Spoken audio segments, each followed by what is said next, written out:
The summer started quiet. Too quiet. The air felt heavy, like it was holding its breath.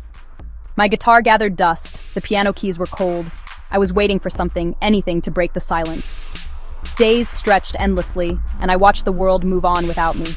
I felt like a ghost, a faded version of who I wanted to be. The fire inside me was gone, or maybe just sleeping. I knew I couldn't spend another season just existing, so I made a decision to say yes. Yes to the unknown, yes to fear. I packed a bag, no plan, just essentials. The excitement started as a whisper, then grew louder. Fear followed me to the door, but excitement was bigger. I was stepping out of my comfort zone, ready to jump without knowing what was below. My old life felt like a dream I was waking up from. The quiet I once craved now felt suffocating. I took one last look at the girl who was afraid to live and said goodbye. I walked out the door and didn't look back. The sun hit my face, a promise of a new beginning. The air tasted like freedom. The adventure hadn't started, but I could already feel it changing me. The quiet was over. The storm was finally here. My first stop was a small town on the Italian coast. Houses painted in every color climbed the cliffs. The ocean was impossibly blue. I breathed in salt, lemons, and the sound of waves. I felt small, but part of something beautiful. I tried cliff jumping, my heart pounding, toes curled over the edge. My mind screamed to turn back, but I remembered my promise, so I jumped. For a moment there was only air and the feeling of falling. The cold water hit, a reset. I came up gasping and laughing. That jump changed everything. It was more than a leap. It was me telling the universe I was ready.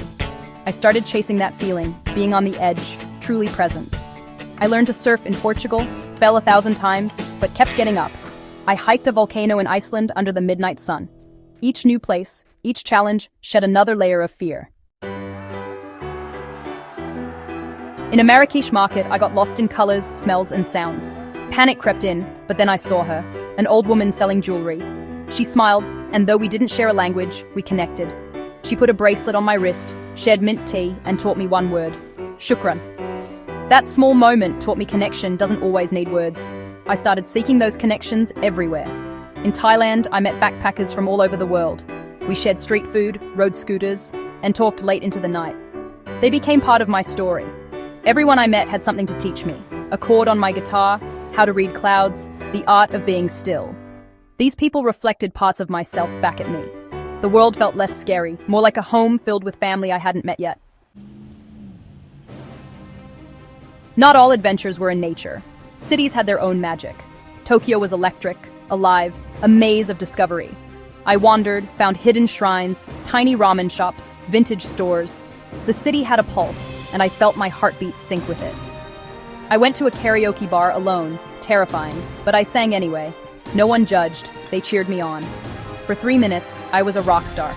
Tokyo taught me about reinvention, how you can be anyone, try anything. I wore wild clothes, tried new foods, danced until sunrise. I was exploring the city and myself, finding the real me underneath. In Berlin, I saw the wall, history and hope side by side, art-covered scars, turning pain into beauty.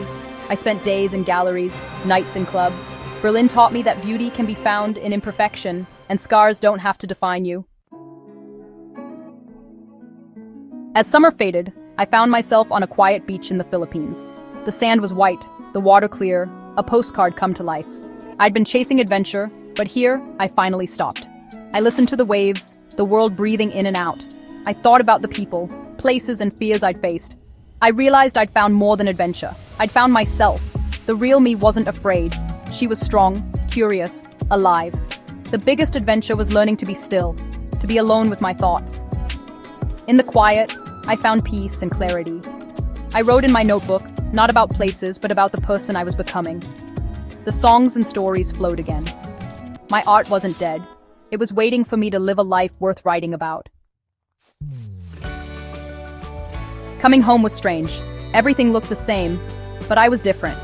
The world seemed bigger, brighter, full of possibility. The quiet felt peaceful, a space to create. I picked up my guitar and played a new song, about a girl who got lost and found herself.